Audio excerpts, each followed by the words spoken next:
ನಮಸ್ಕಾರ, welcome to Swaraj chemistry channel. ನನ್ನ ಹೆಸರು ಜಿ ಸ್ಮಿತಾ. ಈ ಚಾನಲ್ ಮೂಲಕ ಕೆಮಿಸ್ಟ್ರಿ ಸಬ್ಜೆಕ್ಟ್ ರಿಲೇಟೆಡ್ ಕೆಲವು ಟಾಪಿಕ್ಗಳ ವಿಡಿಯೋಗಳನ್ನ ಅಪ್ಲೋಡ್ ಮಾಡಲಾಗುತ್ತೆ. ಈ ವಿಡಿಯೋಗಳು ನಿಮ್ಗೆ ಯೂಸ್ಫುಲ್ ಅನಿಸಿದ್ರೆ ಚಾನಲ್ ಸಬ್ಸ್ಕ್ರೈಬ್ ಮಾಡ್ಕೊಳ್ಳಿ, ವಿಡಿಯೋ ಇಷ್ಟ ಆಗಿದ್ದರೆ ಲೈಕ್ ಮಾಡಿ, ಬೇರೆಯವ್ರಿಗೆ ಯೂಸ್ ಆಗುತ್ತೆ ಅನ್ನೋದಾದರೆ ಇದನ್ನು ಶೇರ್ ಮಾಡಿ.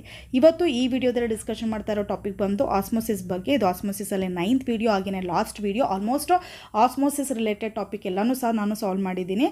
ಸೊ ಇಲ್ಲೇನು ಮಾಡ್ತಾ ಇದ್ದೀನಿ ಅಂತಂದರೆ 3 ನ್ಯೂಮರಿಕಲ್ಸ್ ತೊಗೊಂಡು ಅದನ್ನು ಸಾಲ್ವ್ ಮಾಡ್ತಾ ಇದ್ದೀನಿ. ಸೊ 5th ನ್ಯೂಮರಿಕಲ್ ಏನು ಅಂತ ನೋಡೋಣ. ಆ solution containing 13.5 gram urea per 500 ml of solutions in water has the same osmotic pressure as the solution of sucrose. Calculate the mass sucrose present in 500 ml of its solution. So ಇಲ್ಲಿ ಎರಡು solution ತೊಗೊಂಡಿದ್ದಾರೆ. ಯಾವ್ದು ಅಂತಂದರೆ urea ಸೊಲ್ಯೂಷನ್ನು, ಜೊತೆಗೆ ಯಾವ solution ತೊಗೊಂಡಿದ್ದಾರೆ, sucrose solution. Okay, so ಇದು ಎರಡೂ ಸೊಲ್ಯೂಷನ್ ಏನಂತ ಹೇಳಿದ್ದಾರೆ ಅಂತಂದರೆ ಆಸ್ಮಟಿಕ್ ಪ್ರೆಷರು ಸೇಮ್ ಇರುತ್ತೆ ಅಂತ ಹೇಳಿದ್ದಾರೆ. ಸೊ ಯೂರಿಯಾನ π1 ಅಂತ ತೊಗೊಂಡ್ರೆ π1 ಇಟ್ ಇಸ್ ಈಕ್ವಲ್ ಟು π2 ಅಂತ ನಮಗೆ ಇನ್ಫಾರ್ಮೇಷನ್ ಕೊಟ್ಟಿದ್ದಾರೆ. ಜೊತೆಗೆ ಏನು ಹೇಳಿದ್ದಾರೆ ಅಂತಂದರೆ ನೋಡಿ, ಯೂರಿಯಾನ ಎಷ್ಟು ಯೂಸ್ ಮಾಡಿ ನಾವು ಸೊಲ್ಯೂಷನ್ ಪ್ರಿಪೇರ್ ಮಾಡಿದ್ದೀವಿ ಅಂತ ಹೇಳ್ಬಿಟ್ಟಿದ್ದಾರೆ. ಬಟ್ ಆದರೆ ಸುಕ್ರೋಸ್ಗೆ ಎಷ್ಟು ವೆಯ್ಟ್ ಯೂಸ್ ಮಾಡಿದ್ದೀವಿ ಅಂತ ಹೇಳಿಲ್ಲ. ಅದನ್ನು ನಾವಿಲ್ಲಿ ಫೈಂಡ್ ಔಟ್ ಮಾಡಬೇಕಾಗುತ್ತೆ. ಫಸ್ಟ್ ಏನು ಮಾಡಬೇಕು ಅಂತ ಹೇಳ್ಕೊಟ್ಟಿದ್ದೆ ಇಲ್ಲಿ. ಯಾವಾಗಲೂ ಅಷ್ಟೇ ಗಿವೆನ್ ಫಸ್ಟ್ ಬರ್ಕೊಬಿಡ್ಬೇಕು, ಆವಾಗಲೇ ನಮಗೆ ಅರ್ಥ ಆಗೋದು ಏನು ಮಾಡಬೇಕು ಇಲ್ಲಿ ಅಂತ. ಓಕೆ, ಸೊ ಗಿವೆನ್ ಅಂತ ಬರ್ಕೊತೀನಿ. ಫಸ್ಟ್ ಏನು ಕೊಟ್ಟಿದ್ದಾರೆ ನೋಡಿ, W1. ಓಕೆ, ಇಲ್ಲಿ 1 ಅಂತ ತೊಗೊತೀನಿ, ಯೂರಿಯಾಕ್ಕೆ 1 ಅಂತ ತೊಗೊತೀನಿ. ಅದೇ ಥರ ಸುಕ್ರೋಸ್ಗೆ ಏನಂತ ತೊಗೊತೀನಿ, 2 ಅಂತ ಇಂಡಿಕೇಟ್ ಮಾಡ್ತೀನಿ ಸಬ್ಸ್ಕ್ರಿಪ್ಟಲ್ಲಿ. ಓಕೆ, ಸೊ W1 ಅಂತ ತೊಗೊತಾ ಇದ್ದೀನಿ, 13.5 ಗ್ರಾಮ್. ಓಕೆ, ಇದು ಯೂರಿಯಾದ್ದು. ಸೊ ನೆಕ್ಸ್ಟ್ ಏನು ಕೊಟ್ಟಿದ್ದಾರೆ ಅಂತಂದರೆ ವಾಲ್ಯೂಮ್ ಕೊಟ್ಟಿದ್ದಾರೆ ಅವರು. V1 ಅಂತ ತೊಗೊತಾ ಇದ್ದೀನಿ. ಎಷ್ಟು, 500 ml. ಸೊ 500 ml ಅಂತಂದರೆ ಅದನ್ನು ಲೀಟರ್ ಕನ್ವರ್ಟ್ ಮಾಡಿದ್ರೆ ಎಷ್ಟಾಗುತ್ತೆ, 0.5 ಲೀಟರ್ ಆಗುತ್ತೆ. ಸೊ ನೆಕ್ಸ್ಟ್ ಏನು ಹೇಳಿದ್ದಾರೆ ಅಂತಂದರೆ has the same osmotic pressure as a solution of sucrose. Already ಹೇಳಿದೆ π1. Okay, osmotic pressure of the urea solution ಅಂತ ತೊಗೊಂಡ್ರೆ ನಾವು π2 is the osmotic pressure of sucrose solution. Okay, so next π1 equal to π2 ಅಂತ ತೊಗೊಳ್ಳೋಣ ನಾವು. ನೆಕ್ಸ್ಟ್ ಏನು ಹೇಳಿದ್ದಾರೆ ಅಂತ ಇನ್ನೇನು ಕೊಟ್ಟಿದ್ದಾರೆ ಅವರು. ಸೊ ಸುಕ್ರೋಸದು ಅವರು ಮಾಲಿಕ್ಯುಲರ್ ಫಾರ್ಮುಲಾ ಕೊಟ್ಟಿದ್ದಾರೆ. ಬಟ್ ಯೂರಿಯಾ ಮತ್ತು ಸುಕ್ರೋಸ್ ಎರಡರದ್ದು ಸಹ ಅವರು ಮಾಲಿಕ್ಯುಲರ್ ಮಾಸ್ ಕೊಟ್ಟಿಲ್ಲ ಅವರು. ಸೊ ನಾವು ಮಾಲಿಕ್ಯುಲರ್ ಮಾಸ್ ನಾವೇ ಫೈಂಡ್ ಔಟ್ ಮಾಡಬೇಕಾಗುತ್ತೆ. ನೋಡಿ, ಯೂರಿಯಾನ ಯಾವಾಗಲೂ ನೆನ್ಪಿಟ್ಕೊಳ್ಳಿ, ಎಷ್ಟು, 60. ಓಕೆ, 60 ಗ್ರಾಮ್ ಪರ್ ಮೋಲ್ ಇರುತ್ತೆ. ಅದೇ ಥರ ಸುಕ್ರೋಸದು ಎಷ್ಟಿರುತ್ತೆ ಅಂತಂದರೆ 342 ಇರುತ್ತೆ ಸುಕ್ರೋಸ್ದು. ಓಕೆ, ಬರ್ಕೊತೀನಿ ಇವಾಗ. ಅಲ್ಲಿಗೆ M1 is the urea. So ಯೂರಿಯಾದ ಎಷ್ಟು, 60 gram per mole. Okay, so next ಹೋಗೋಣ. Second one is the M2. Okay, M2ಗೆ ಎಷ್ಟು ಬರುತ್ತೆ ಅಂತ ಹೇಳಿದ್ರೆ 342 ಗ್ರಾಮ್ ಪರ್ ಮೋಲ್. ಅಕಸ್ಮಾತ್ ನಿಮ್ಗೆ ಇದು ಗೊತ್ತಿಲ್ಲ ಅಂತಂದರೆ ನೀವೇ ಫೈಂಡ್ ಔಟ್ ಮಾಡ್ಬೋದು. ಯಾವ ಥರ ಫೈಂಡ್ ಔಟ್ ಮಾಡೋದು ನೋಡಿ, ಸುಕ್ರೋಸ್. ಓಕೆ, ಸೊ ಸುಕ್ರೋಸ್ ಏನು ಫಾರ್ಮುಲಾ ಇದೆ, C12H22. ಓಕೆ, O11 ಅಂತ ಇದೆ. ಇದನ್ನು ಯಾವ ಥರ ಬರ್ಕೋಬೋದು ನೋಡಿ, 12 ಎಷ್ಟಿದೆ ಕಾರ್ಬನ್ನು, ಪ್ಲಸ್ ಹೈಡ್ರೋಜನ್ ಎಷ್ಟಿದೆ 22 into H hydrogen, plus oxygen ಎಷ್ಟಿದೆ 11 ಇಂಟು O ಅಂತ ಬರ್ಕೋಬೇಕು. ಸೊ ನೆಕ್ಸ್ಟ್ ಏನು ಮಾಡಬೇಕು ಅಂತಂದರೆ ನೋಡಿ, ನಾವು 12 ಇಂಟು, ಸೊ ಕಾರ್ಬನ್ದು ಅಟಾಮಿಕ್ ಮಾಸ್ ಎಷ್ಟು ಅದನ್ನು ಹಾಕೋಬೇಕು 12. ಸೊ ಪ್ಲಸ್ 22 ಇಂಟು ಹೈಡ್ರೋಜನ್ದು 1 ಪ್ಲಸ್ 11 ಇಂಟು ಆಕ್ಸಿಜನ್ದು ಎಷ್ಟು ಬರುತ್ತೆ ನಮಗೆ, 16 ಬರುತ್ತೆ. ಸೊ ಇದನ್ನೆಲ್ಲ ಸಾಲ್ವ್ ಮಾಡಿದಾಗ ನಮಗೆ 342 ಬರುತ್ತೆ. ಅದೇ ಥರ ಇವಾಗ ಯೂರಿಯಾ ತೊಗೊಂಡ್ರೆ ನಾನು. ಓಕೆ, ಸೊ ಯೂರಿಯಾದು ಮಾಲಿಕ್ಯುಲರ್ ಫಾರ್ಮುಲಾ ಏನು ಬರುತ್ತೆ ನೋಡಿ, ಯೂರಿಯಾನ ಯಾವ ಥರ ಬರಿತೀವಿ, C+O. ಓಕೆ, NH2 ಅಂತ ಬರ್ಕೊತೀವಿ. ಅಂತಂದರೆ ಅಲ್ಲಿಗೆ ಹೈಡ್ರೋಜನ್ ಎಷ್ಟಿದೆ, ಫಸ್ಟ್ ನೈಟ್ರೋಜನ್ ಬರ್ಕೊಬಿಡ್ತೀನಿ. ನೈಟ್ರೋಜನ್ ಎಷ್ಟಿದೆ, 2 ಇದೆ, ಹೈಡ್ರೋಜನ್ ಎಷ್ಟಿದೆ, 4 ಇದೆ, ಕಾರ್ಬನ್ 1 ಇದೆ, ಆಕ್ಸಿಜನ್ 1 ಇದೆ. ಸೊ ಇದನ್ನು ಯಾವ ಥರ ಬರ್ಕೋಬೋದು ನಾವು, 2 into nitrogen plus 4 into hydrogen plus 1 into carbon plus 1 into oxygen ಅಂತ ಬರ್ಕೋಬೇಕು. ಸೊ ನೆಕ್ಸ್ಟ್ ಏನು ಮಾಡಬೇಕು ಅಂತಂದರೆ ನಾವು 2 ಇಂಟು, ಸೊ ನೈಟ್ರೋಜನ್ ಅಂತಂದರೆ 14 plus 4 into 1 plus 1 into 12 plus 1 into 16 ಅಂತ ಬರ್ಕೊಂಡು ಇದನ್ನು ಸಾಲ್ವ್ ಮಾಡಿದಾಗ ಎಷ್ಟು ಬರುತ್ತೆ ನಮಗೆ, 60 ಬರುತ್ತೆ. ಸೊ ಇದಕ್ಕೆ ಯೂನಿಟ್ ಏನು ಬರುತ್ತೆ, ಗ್ರಾಮ್ ಪರ್ ಮೋಲ್ ಬರುತ್ತೆ. ಓಕೆ, ಸೊ ಈ ಥರ ನಿಮಗೆ ಗೊತ್ತಿಲ್ಲ ಅಂತಂದರೆ ನೀವು ಈ ಥರನೂ ಸಹ ಫೈಂಡ್ ಔಟ್ ಮಾಡ್ಕೋಬೋದು. ಬಟ್ ಆದರೆ ಯೂರಿಯಾ ಎಲ್ಲ ಗೊತ್ತಿರಲಿ ನಿಮಗೆ. ಯೂರಿಯಾ ಎಷ್ಟು, 60 ಗ್ರಾಮ್ ಪರ್ ಮೋಲು. ಅದೇ ಥರ ನಿಮಗೆ ಸುಕ್ರೋಸ್ ಎಷ್ಟು ಬರುತ್ತೆ, 342 gram per mole. Okay, so ಇಷ್ಟು ಗೊತ್ತಾಯಿತು ನನಗೆ. ಸೊ ಇವಾಗ ಹೋಗೋಣ ಯಾವ ಥರ ಸಾಲ್ವ್ ಮಾಡೋದು ಅಂತ ನೋಡೋಣ ನಾವು. ಸೊ ಇದನ್ನು ಹೆಂಗೆ ಸಾಲ್ವ್ ಮಾಡೋದು ಅಂತಂದರೆ ಅವರು ಆಸ್ಮೋಟಿಕ್ ಪ್ರೆಷರ್ ಏನಂತ ಕೊಟ್ಟಿದ್ದಾರೆ, ಈಕ್ವಲ್ ಅಂತ ಅಂತ ಕೊಟ್ಟಿದ್ದಾರೆ. ಸೊ ನಾನು ಇಲ್ಲಿ ಏನು ಮಾಡ್ತೀನಿ ಅಂತಂದರೆ ನೋಡಿ, ಸೊ π1 = π2 ಅಂತ ಕೊಟ್ಟಿದ್ದಾರೆ ಅಲ್ವಾ, ಅದನ್ನು ಬರ್ಕೊಬಿಡ್ತೀನಿ. ಸೊ ಇಲ್ಲಿ π1 = π2 ಅಂತಂದರೆ ನಿಮಗೆ ಒಂದು ವೀಡಿಯೋದಲ್ಲಿ ಎಕ್ಸ್ಪ್ಲೇನ್ ಮಾಡಿದೆ. ಯಾವಾಗಲೂ ಆಸ್ಮೋಟಿಕ್ ಪ್ರೆಷರ್ ಸೇಮ್ ಇದ್ದಾಗ ಏನಾಗುತ್ತೆ, ಟೆಂಪ್ರೇಚರ್ ಸೇಮ್ ಇರುತ್ತೆ, ಜೊತೆಗೆ ಮೋಲಾರ್ ಕಾನ್ಸಂಟ್ರೇಷನು ಸಹ ಸೇಮ್ ಇರುತ್ತೆ ಎರಡರದ್ದು ಅಂತ ಹೇಳಿದ್ದೆ. ಅಲ್ಲಿಗೆ ನಾವೇನಂತ ಬರ್ಕೋಬೇಕು ನೋಡಿ, C1 = C2 ಅಂತ ಬರ್ಕೋಬೋದಾ? ಓಕೆ. ಸೊ ನೆಕ್ಸ್ಟ್ ಸಿ ಅಂತಂದರೆ ಏನು ಅದು ನೋಡೋಣ. ಸಿ ಅಂತಂದರೆ ಮೋಲಾರ್ ಕಾನ್ಸಂಟ್ರೇಷನ್, ಅದು N/V ಅಂತ ತೊಗೊತೀವಿ. ಸೊ ಎನ್ ಅಂತ ಅಂದರೆ ಏನು, N is actually number of moles. So number of moles ಯಾವ ಥರ ಸಿಗುತ್ತೆ ನಮಗೆ ಅಂತಂದರೆ W/ ಏನು ಮಾಡಬೇಕು ಇಲ್ಲಿ M ಮಾಡ್ಕೋಬೇಕು ಅಲ್ವಾ. ಸೊ ನಾನಿವಾಗ ಏನು ಮಾಡ್ತೀನಿ ಅಂತಂದರೆ ಇದನ್ನು ಸಬ್ಸ್ಟಿಟ್ಯೂಟ್ ಮಾಡ್ಕೊತೀನಿ ನಾನು. ಸೊ ಇಲ್ಲಿ ಏನು ಮಾಡ್ತೀನಿ, ಮತ್ತು ಇದನ್ನು ನಾನು ಸಿಗೆ ಹಾಕೊಂಡಾಗ ಏನು ಬರುತ್ತೆ ನೋಡಿ, C = W/M × V ಅಂತ ಬರುತ್ತೆ ಅಲ್ವಾ. ಸೊ ಇದನ್ನು ಸಬ್ಸ್ಟಿಟ್ಯೂಟ್ ಮಾಡ್ಕೋಣ. ಇಲ್ಲಿ W1, ನೆಕ್ಸ್ಟ್ ಏನು ಬರುತ್ತೆ ಇಲ್ಲಿ M1, okay, into V1. So that is equal to ಇಲ್ಲೇನು ಬರುತ್ತೆ W2/M2, ನೆಕ್ಸ್ಟ್ ಏನು V2.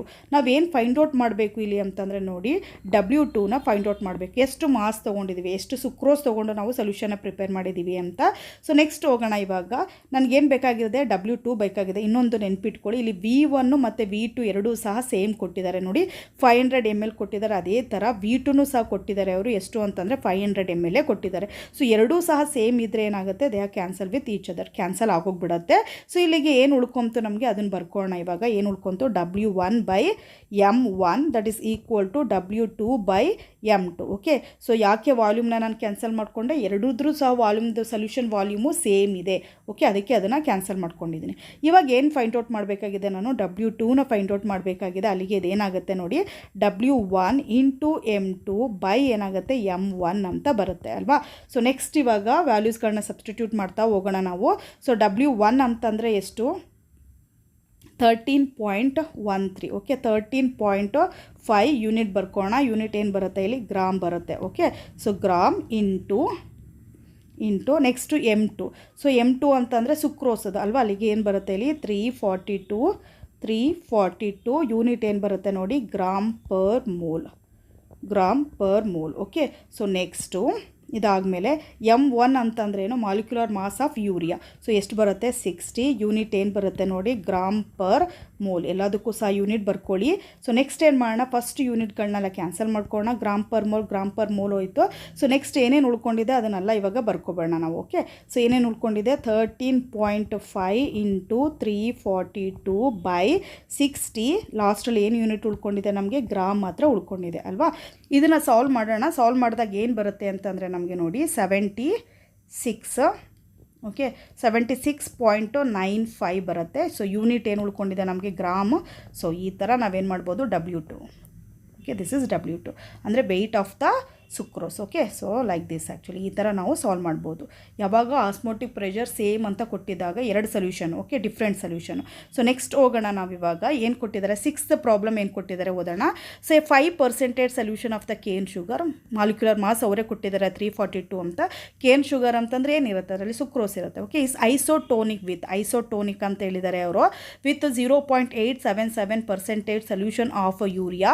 Find the molecular mass of ಯೂರಿಯಾದು ಇಲ್ಲಿ ಮಾಲಿಕ್ಯುಲರ್ ಮಾಸನ್ನು ಫೈಂಡ್ ಔಟ್ ಮಾಡೋಕ್ಕೆ ಹೇಳಿದ್ದಾರೆ. ಫಸ್ಟ್ ಗಿವನ್ ಬರ್ಕೊಂಡು ಹೋಗೋಣ ನಾವು. ಓಕೆ. ಸೊ ಗಿವನ್ ಇಲ್ಲೂ ಸಹ ಏನಾಗಿದೆ ಅಂತಂದರೆ ಎರಡು ಡಿಫ್ರೆಂಟ್ ಸೊಲ್ಯೂಷನು ಐಸೋಟೋನಿಕ್ ಅಂತ ಹೇಳಿದ್ದಾರೆ. ನಿಮ್ಗೆ ಐಸೋಟೋನಿಕ್ ಅಂತಂದರೆ ಏನು ಅಂತ ಆಲ್ರೆಡಿ ಹೇಳಿದ್ದೀನಿ. ಐಸೋಟೋನಿಕ್ ಅಂತಂದರೆ ಏನು, ದ ಟೂ ಸೊಲ್ಯೂಷನ್ಸ್ ಅದೇನಾಗುತ್ತೆ, ಆಸ್ಮೋಟಿಕ್ ಪ್ರೆಷರು ಸೇಮ್ ಇದ್ದರೆ ಅದನ್ನು ಅಂಥ ಸೊಲ್ಯೂಷನ್ನ ನಾವೇನಂತ ಕರಿತೀವಿ, ಐಸೋಟೋನಿಕ್ ಅಂತ ಕರಿತೀವಿ. ಅಲ್ಲಿಗೆ ಟೂ ಸೊಲ್ಯೂಷನ್ ಯಾವುದಾದ್ರು, ಕೇನ್ ಶುಗರ್ ಒಂದು ಸೊಲ್ಯೂಷನು, ಯೂರಿಯಾ ಒಂದು ಸೊಲ್ಯೂಷನ್. ಈ ಯೂರಿಯಾ ಮತ್ತು ಕೇನ್ ಶುಗರ್ ಎರಡೂ ಆಸ್ಮೋಟಿಕ್ ಪ್ರೆಷರ್ ಏನಾಗಿರುತ್ತೆ, ಸೇಮ್ ಇರುತ್ತೆ. ಕೇನ್ ಶುಗರ್ನ ಸಬ್ಸ್ಕ್ರಿಪ್ಟ್ 1 ಅಂತ ಯೂಸ್ ಮಾಡ್ತೀನಿ, ಹಾಗೇನೆ ಸೊ ಯೂರಿಯಾಕ್ಕೆ ಸಬ್ಸ್ಕ್ರಿಪ್ಟ್ 2 ಅಂತ ಯೂಸ್ ಮಾಡ್ತೀನಿ. ಸೊ ಗಿವನ್ ಬರ್ಕೊಂಡು ಹೋಗೋಣ ಇವಾಗ. ಸೊ ಫಸ್ಟು ಏನು ಮಾಡೋಣ, W1. ಸೊ 5% ಅಂತಂದರೆ ಏನು ಇಂಡಿಕೇಟ್ ಮಾಡುತ್ತೆ, ಅಲ್ಲಿಗೆ ಎಷ್ಟು ಗ್ರಾಮ್ ಇರುತ್ತೆ, 5 ಗ್ರಾಮ್. ಓಕೆ, 5 ಗ್ರಾಮ್ ಕೇನ್ ಶುಗರ್ನ ನಾವು ಡಿಸಾಲ್ವ್ ಮಾಡಿ ಎಷ್ಟು ml ಸೊಲ್ಯೂಷನ್ನ ಪ್ರಿಪೇರ್ ಮಾಡ್ತೀವಿ, ವಾಲ್ಯೂಮ್. ಸೊ ಪರ್ಸೆಂಟೇಜ್ ಅಂತಂದರೆ 100 ml. ಸೊ 100 ml ಅಂತಂದರೆ ಅಲ್ಲಿಗೆ 0.1 ಲೀಟರ್. ಓಕೆ. ಸೊ ನೆಕ್ಸ್ಟ್ ಹೋಗೋಣ, ಇನ್ನೇನು ಕೊಟ್ಟಿದ್ದಾರೆ, ಐಸೋಟೋನಿಕ್ ವಿತ್ ಅಂತ ಕೊಟ್ಬಿಟ್ಟಿದ್ದಾರೆ ಅಂತಂದರೆ π1 ಇಟ್ ಇಸ್ ಈಕ್ವಲ್ ಟು π2 ಅಂತ ಇಲ್ಲಿ ಬರ್ಕೊಬೇಡ. Osmotic pressure of the solution, first solution ಮತ್ತು ಸೆಕೆಂಡ್ ಸೊಲ್ಯೂಷನ್ ಎರಡೂ ಸಹ ಆಸ್ಮೋಟಿಕ್ ಪ್ರೆಷರು ಸೇಮ್ ಇದೆ ಅಂತ. ನೆಕ್ಸ್ಟ್ ಹೋಗೋಣ, W2 ಏನು ಕೊಟ್ಟಿದ್ದಾರೆ, 0.877. ಓಕೆ. ಸೊ ಗ್ರಾಮ್ ಇಷ್ಟು ಗ್ರಾಮು ಯೂರಿಯಾನ ನಾವು ಡಿಸಾಲ್ವ್ ಮಾಡಿ ಸೊಲ್ಯೂಷನ್ ಏನು ಪ್ರಿಪೇರ್ ಮಾಡ್ತಾ ಇದ್ದೀವಿ 100 ml ಸೊಲ್ಯೂಷನ್ನ ಪ್ರಿಪೇರ್ ಮಾಡ್ಕೊತಾ ಇದ್ದೀವಿ. This is V1 and this one is the V2. Okay, so ಅಲ್ಲಿಗೆ ಇದಕ್ಕೆ ಏನಾಗುತ್ತೆ 0.1 ಲೀಟರ್ ನೋಡಿ ಸೇಮ್ ಬಂದಿದೆ. ಸೊ ನೆಕ್ಸ್ಟ್ ಕ್ಯಾನ್ಸಲ್ ಮಾಡಬೇಕಾಗುತ್ತೆ ನಾವು. ಏನು ಫೈಂಡ್ ಔಟ್ ಮಾಡಬೇಕು ಇಲ್ಲಿ, find the molecular mass. So molecular ಮಾಸನ್ನು ನಾವು ಇಲ್ಲೇನು ಮಾಡಬೇಕು, ಫೈಂಡ್ ಔಟ್ ಮಾಡಬೇಕು. ಯಾವುದ್ರದ್ದು, ಯೂರಿಯಾದು. ಸೊ M2ನ ನಾವು ಫೈಂಡ್ ಔಟ್ ಮಾಡಬೇಕು. ಜೊತೆಗೆ M1 ನೋಡಿ ಅವರೇ ಕೊಟ್ಬಿಟ್ಟಿದ್ದಾರೆ ಎಷ್ಟು, 342. ಸೊ M1 ಅವರೇ ಕೊಟ್ಟಿದ್ದಾರೆ. ಸೊ 342 ಯೂನಿಟ್ ಏನು ಬರ್ಕೋಬೇಕು ಅಂತ ಹೇಳಿದ್ದೀನಿ ನಾನು, ಮಾಲಿಕ್ಯುಲರ್ ಮಾಸಿಗೆ ಗ್ರಾಮ್ ಪರ್ ಮೋಲ್ನ ಬರ್ಕೋಬೇಕು ನಾವು. ಓಕೆ, ಸೊ ಇದಾದಮೇಲೆ ಏನು ಮಾಡೋಣ, ಇವಾಗ ಈಕ್ವೇಷನ್ ಬರ್ಕೋಣ. ಫಸ್ಟ್ ಏನು ಬರೀಬೇಕು, π1 = π2 ಅಂತ ಬರ್ಕೋಬೇಕು ನಾವು. ಸೊ ಆಸ್ಮಟಿಕ್ ಪ್ರೆಷರ್ ಸೇಮ್ ಇದ್ರೆ ಅಲ್ಲಿಗೆ ಏನಾಗುತ್ತೆ, ಕಾನ್ಸಂಟ್ರೇಷನು ಸಹ ಸೇಮ್ ಆಗುತ್ತೆ. ನಿಮಗೆ ಕಾನ್ಸಂಟ್ರೇಷನ್ ಸೇಮ್ ಇದೆ ಅಂತಂದ್ರೆ ಅಲ್ಲಿಗೆ ಏನು ಬರುತ್ತೆ ನಮಗೆ, ಸೊ ಕಾನ್ಸಂಟ್ರೇಷನ್ ಅಂದ ತಕ್ಷಣ ಏನು, N/V ಅಂತ. N ಅಂತಂದರೆ ಏನು, W/M ಮತ್ತು ವಿನ ಹಾಗೆ ಉಳಿಸ್ಕೊತೀವಿ. ಅಲ್ಲಿಗೆ ಸಿ ಜಾಗಕ್ಕೆ ನಾವೇನು ಮಾಡಬೇಕು, ಇವಾಗ ಇದನ್ನು ಸಬ್ಸ್ಟಿಟ್ಯೂಟ್ ಮಾಡ್ಕೋಬೇಕು. ಸೊ ಮಾಡ್ಕೊಂಡಾಗ ಏನು ಬರುತ್ತೆ ನೋಡಿ, W1/M1 V1 it is equal to W2/M2 V2. ನಿಮ್ಗೆ ಆಗಲೇ ಹೇಳಿದೆ V1 V2 ಎರಡೂ ಸಹ ಸೇಮ್ ಇದ್ರೆ ಏನು ಮಾಡ್ತೀವಿ, ಕ್ಯಾನ್ಸಲ್ ಮಾಡ್ಕೊಂಡು ನೋಡಿ. V1 0.1 ಲೀಟರ್ ಇದೆ ಅಲ್ವಾ. ಸೊ ನೆಕ್ಸ್ಟ್ ಏನಾಗಿದೆ, V2 ಸಹ 0.1 ಲೀಟರ್ ಇದೆ. ಸೊ ಅದೆರಡೂ ಸಹ ಏನಾಗುತ್ತೆ ಇಲ್ಲಿ ಕ್ಯಾನ್ಸಲ್ ಆಗುತ್ತೆ. ಸೊ ನೆಕ್ಸ್ಟ್ ಏನು ಉಳ್ಕೊಂತು ನಮಗೆ ಅಲ್ಲಿ, W1/M1 okay, that is equal to W2/M2. So ಇವಾಗ ನಾವು ಏನು ಫೈಂಡ್ ಔಟ್ ಮಾಡಬೇಕು ನೋಡೋಣ. ಇಲ್ಲಿ ಏನು ಫೈಂಡ್ ಔಟ್ ಮಾಡಬೇಕು, M2ನ ಫೈಂಡ್ ಔಟ್ ಮಾಡಬೇಕು. ಸೊ M2ನ ಈ ಕಡೆ ತರ್ತೀನಿ ಲೆಫ್ಟ್ಗೆ. M2 it is equal to ಏನಾಗುತ್ತೆ ನೋಡಿ, W2M1/W1. Okay, so next W2 ಏನು ಕೊಟ್ಟಿದ್ದಾರೆ ಅವರು, ಅದು ನೋಡೋಣ ನಾವು. ಸೊ W2 ಏನು ಕೊಡಿ, 0.877. ಓಕೆ, ಸೊ 0.877 ಯೂನಿಟ್ ಏನು ಬರುತ್ತೆ ಇಲ್ಲಿ, ಗ್ರಾಮ್ ಯೂನಿಟ್ ಬರುತ್ತೆ. ಓಕೆ, ನೆಕ್ಸ್ಟ್ ಏನು ಮಾಡಬೇಕು ನಾವು, ಇಂಟು ಅಂತ ಹಾಕೋಣ. ಸೊ W1 ಅವರೇ ಕೊಟ್ಟಿದ್ದಾರೆ ಎಷ್ಟು, 342 ಯೂನಿಟ್ ಏನು ಬರುತ್ತೆ ಇಲ್ಲಿ, gram per mole. Okay, unit ಬರ್ಕೊಬೋಣ, gram per mole. Next by W1. So W1 ಏನು ಕೊಟ್ಟಿದ್ದಾರೆ ಅವರು, 5% ಅಲ್ವಾ. ಸೊ 5 ಗ್ರಾಮ್ ಅಲ್ವಾ, ಒಂದ್ಸರಿ ನೋಡ್ಕೋಣ ನೋಡಿ.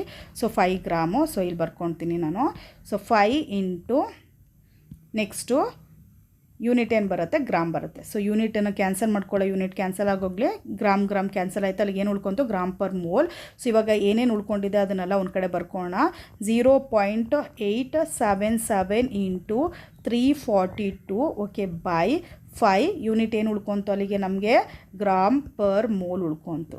ಓಕೆ, ಸೊ ನೆಕ್ಸ್ಟು ಇದನ್ನು ಸಾಲ್ವ್ ಮಾಡಿದಾಗ ನಮ್ಗೆ ಏನು ಬರುತ್ತೆ, M2 it is equal to 59.98 unit ಏನು ಬರುತ್ತೆ ನಮಗೆ, ಗ್ರಾಮ್ ಪರ್ ಮೋಲ್ ಬರುತ್ತೆ. ಓಕೆ, ಸೊ ಈ ಥರ ಆಸ್ಮಟಿಕ್ ಪ್ರೆಷರ್ ಐಸೋಟೋನಿಕ್ ಸೊಲ್ಯೂಷನ್ ಅಂತ ಕೊಟ್ಟಾಗ ನಾವು ಈ ಥರ ಸಾಲ್ವ್ ಮಾಡ್ಬೋದು. ಓಕೆ, ಸೊ ನೆಕ್ಸ್ಟ್ ಹೋಗೋಣ 7th one, last numerical problem. ಇಲ್ಲಿ ಏನು ಕೊಟ್ಟಿದ್ದಾರೆ ನೋಡೋಣ. 100 mg of a protein is dissolved in enough water to make 10 ml of a solution if this solution as osmotic pressure of 13.3 mm mercury at 25 degrees Celsius. What is the molar mass of a protein? So first ಏನು ಮಾಡೋಣ, given ಬರ್ಕೊಂಡು ಹೋಗೋಣ ನಾವು. Okay, so given first ಏನು ಕೊಟ್ಟಿದ್ದಾರೆ ನೋಡೋಣ. ಏನು ಕೊಟ್ಟಿದ್ದಾರೆ, 100 mg ಆಫ್ ಅ ಪ್ರೋಟೀನ್ ಅಂತಂದರೆ ಅಲ್ಲಿಗೆ WB ಕೊಟ್ಟಿದ್ದಾರೆ ಅವರು ಅಲ್ವಾ. WB ಎಷ್ಟು, 100 mg. ಸೊ ಅವ್ರು ಕೊಟ್ಟಿರೋದು ಯಾವುದ್ರಲ್ಲಿ ಕೊಟ್ಟಿದ್ದಾರೆ, mg ಕೊಟ್ಟಿದ್ದಾರೆ. ಸೊ ನಾವು ಯಾವುದಕ್ಕೆ ಕನ್ವರ್ಟ್ ಮಾಡ್ಕೋಬೇಕು, ಗ್ರಾಮು ಕನ್ವರ್ಟ್ ಮಾಡ್ಕೋಬೇಕು. ಸೊ 100 ಇಂಟು 10⁻³ ಓಕೆ ಗ್ರಾಮ್ಗೆ ಕನ್ವರ್ಷನ್ ಮಾಡ್ಕೊತೀನಿ. Next dissolved in water, dissolved in enough water to make 10 ml of a solution. ಅಲ್ಲಿಗೆ ವಾಲ್ಯೂಮು ಸಹ ಕೊಟ್ಟಿದ್ದಾರೆ ಅವರು. So volume it is equal to 10 ml. So ಮಿಲಿ ಲೀಟರಲ್ಲಿ ಕೊಟ್ಟಿದ್ದಾರೆ. ನಾವು ಯಾವುದಕ್ಕೆ ಮಾಡ್ಕೋಬೇಕು ಇವಾಗ, 10 ಇಂಟು 10⁻³ ಸೊ ಇಲ್ಲೇನಾಗುತ್ತೆ ಅಂತಂದರೆ ಲೀಟರ್ ಆಗುತ್ತೆ, litre. Okay, so litre conversion. Next ಏನು ಕೊಟ್ಟಿದ್ದಾರೆ, ಆಸ್ಮಟಿಕ್ ಪ್ರೆಷರ್ ಕೊಟ್ಟಿದ್ದಾರೆ ಅವರು. ಸೊ ಆಸ್ಮಟಿಕ್ ಪ್ರೆಷರ್ನ ಯಾವುದ್ರಲ್ಲಿ ಕೊಟ್ಟಿದ್ದಾರೆ ನೋಡಿ, ಮಿಲಿಮೀಟರ್ ಆಫ್ ಮರ್ಕ್ಯೂರಿಯಲ್ಲಿ ಕೊಟ್ಟಿದ್ದಾರೆ. ಸೊ 13.3 mm ಮರ್ಕ್ಯೂರಿಯಲ್ಲಿ ಕೊಟ್ಟಿದ್ದಾರೆ. ನಾವು ಅಟ್ಮಾಸ್ಫಿಯರ್ಗೆ ಕನ್ವರ್ಷನ್ ಮಾಡ್ಕೋಬೇಕು. ಯಾವ ಥರ ಮಾಡ್ಕೊಳ್ಳೋದು, 13.3 by 760. ಸೊ ಯೂನಿಟ್ ಏನಾಗುತ್ತೆ ಇಲ್ಲಿ, ಅಟ್ಮಾಸ್ಫಿಯರ್ ಆಗುತ್ತೆ. ಸೊ ನೆಕ್ಸ್ಟ್ ಹೋಗೋಣ, ಟೆಂಪ್ರೇಚರ್ ಕೊಟ್ಟಿದ್ದಾರೆ. ಸೊ ಟೆಂಪ್ರೇಚರ್ ಯಾವುದ್ರಲ್ಲಿ ಕೊಟ್ಟಿದ್ದಾರೆ ನೋಡಿ, 25 ಡಿಗ್ರಿ ಸೆಲ್ಸಿಯಸಲ್ಲಿ ಕೊಟ್ಟಿದ್ದಾರೆ. ಸೊ ಯಾವುದು ಕನ್ವರ್ಷನ್ ಮಾಡ್ಕೋಬೇಕು ಇವಾಗ, ಕೆಲ್ವಿನ್ಗೆ. ಯಾವ ಥರ, 25 + 273 ದಟ್ ಈಸ್ ಈಕ್ವಲ್ ಟು ಎಷ್ಟಾಗುತ್ತೆ, ಸೊ 89298 ಕೆಲ್ವಿನ್ ಆಗುತ್ತೆ. ಸೊ ನೆಕ್ಸ್ಟ್ ಹೋಗೋಣ, ಇನ್ನೇನು ಕೊಟ್ಟಿದ್ದಾರೆ ಅವರು, what is the molar mass of protein. But ಇಲ್ಲಿ ಆರ್ ಕೊಟ್ಟಿಲ್ಲ. ಆರ್ ನಿಮ್ಗೆ ಗೊತ್ತಿರಬೇಕು, 0.0821. ಇದಕ್ಕೆ ಯೂನಿಟ್ ಏನು ಬರುತ್ತೆ ಅಂತಂದರೆ ನೋಡಿ, litre atmosphere per kelvin per mole ಅಂತ ಬರುತ್ತೆ. ಓಕೆ. ಸೊ ನೆಕ್ಸ್ಟ್ ಏನು ಫೈಂಡ್ ಔಟ್ ಮಾಡೋಕ್ಕೆ ಕೇಳಿದ್ರೆ molar mass of protein. So MBನ ನಾವಿಲ್ಲೇನು ಮಾಡಬೇಕು, ಫೈಂಡ್ ಔಟ್ ಮಾಡಬೇಕು. ಸೊ ಫಸ್ಟ್ ಏನು ಮಾಡೋಣ, ಈಕ್ವೇಷನ್ ಬರ್ಕೋಣ. ಈಕ್ವೇಷನ್ ಏನಂತ ಬರ್ಕೊತೀರಾ, MB it is equal to, so WB ಬರುತ್ತೆ ಇಲ್ಲಿ RT by pi into V ಅಂತ ಬರುತ್ತೆ. ಸೊ ಇವಾಗ ವ್ಯಾಲ್ಯೂಸ್ಗಳನ್ನೆಲ್ಲ ಸಬ್ಸ್ಟಿಟ್ಯೂಟ್ ಮಾಡ್ತಾ ಹೋಗೋಣ ನಾವು. ನೆಕ್ಸ್ಟ್ WB ಎಷ್ಟು ಕೊಟ್ಟಿದ್ದಾರೆ ನೋಡಿ, 100 ಇಂಟು 10⁻³ ಯೂನಿಟಿನ ಬರ್ಕೋಬೇಕು, ಯೂನಿಟು ಗ್ರಾಮ್.